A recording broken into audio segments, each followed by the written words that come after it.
Commander Zex Thul stood on the observation deck of the dreadnought Voidripper, his 6 eyes focused on the tactical display floating before him. The holographic representation of the Terran solar system rotated slowly, red markers indicating human defensive positions throughout their pathetic little star system. Sir, his aide, Lieutenant Corax, approached with the distinctive shuffle of nervous excitement. Our scouts have returned from the Outer Rim.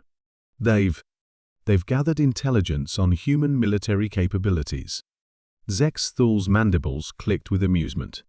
After conquering 47 star systems, the hegemony had encountered every conceivable form of resistance.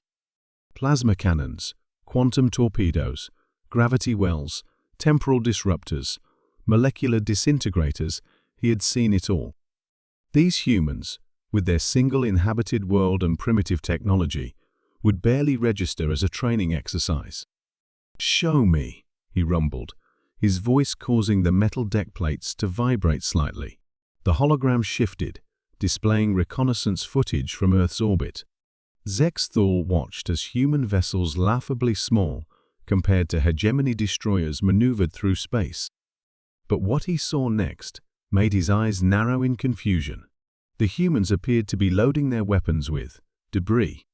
Not the sophisticated guided missiles or energy weapons he expected, but actual space junk.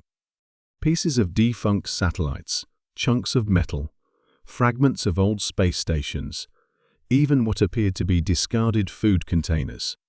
"What in the 7 hells are they doing?" Zex Thul demanded. Lieutenant Corax consulted his datapad, multiple eyes blinking rapidly. "Sir, our analysts believe they're throwing garbage at us. Literally. They've collected debris from their orbital space and are using magnetic accelerators to launch it at extreme velocities." Zex Thul stared at the display for a long moment, then erupted into thunderous laughter that echoed through the command deck. His crew joined in, the bridge filling with the harsh, grating sounds of hegemony amusement. "Garbage," he wheezed, wiping moisture from his primary eyes. "They're defending their planet with trash. By the Ancient Ones, I've seen primitive species use rocks, spears, even their own excrement as weapons. But this..." He gestured dismissively at the screen. "This is beyond pathetic. It's almost insulting." But Admiral Vorth, his tactical advisor, didn't share in the laughter. The old veteran's scarred carapace remained rigid as he studied the data. "Sir, perhaps we should analyze their strategy more carefully. The velocities they're achieving." "Strategy?" Zex Thul interrupted, still chuckling. "There is no strategy here, Vorth. They're desperate. They know they can't match our firepower, so they're literally throwing their garbage at us, hoping something will stick." He turned to his weapons officer. "Gunnery Chief Krax, prepare the fleet for advance. We'll make short work of these refuse-hurling primitives." The hegemony fleet began its approach toward Earth, their massive vessels casting shadows across the moon's surface. Zex Thul expected the humans to flee or surrender once they witnessed the true scale of their opposition. Instead, the human ships began accelerating toward them, their primitive engines glowing with nuclear fire. "Sir," Communications Officer Uvex reported, "the humans are transmitting on multiple frequencies. It appears to be music." "Music?" Zex Thul's amusement deepened. "They're serenading us while they prepare to throw their garbage? How delightfully quaint." The first engagement began at the asteroid belt.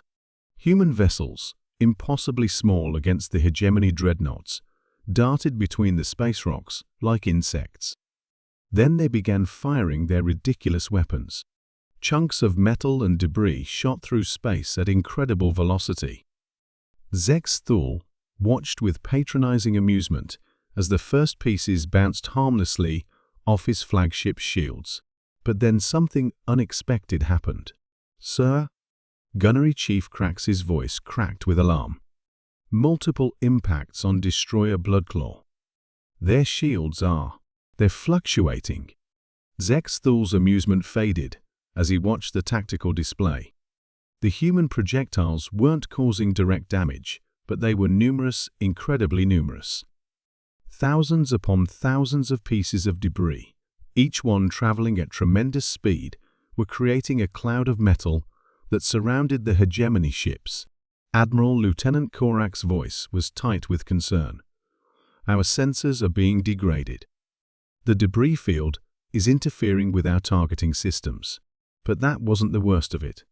As more human ships joined the battle, each one firing salvos of junk at impossible rates, the space around the hegemony fleet became a nightmare of ricocheting metal. Pieces that missed their targets didn't disappear. They bounced off asteroids, curved around gravitational fields, and came back from unexpected angles.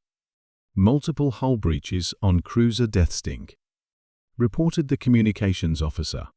The debris is moving too fast, and there's too much of it. Our point defense systems can't track everything. Zex Thule stared in growing horror as the human strategy became clear. They weren't trying to destroy his ships with individual shots.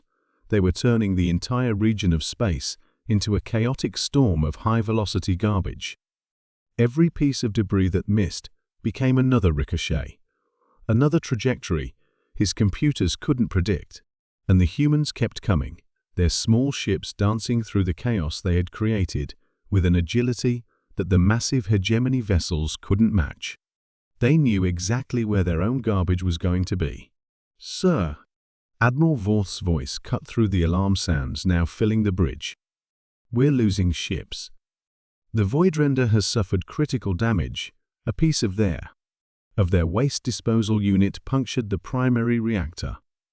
Zex Thule's mandibles clicked in disbelief.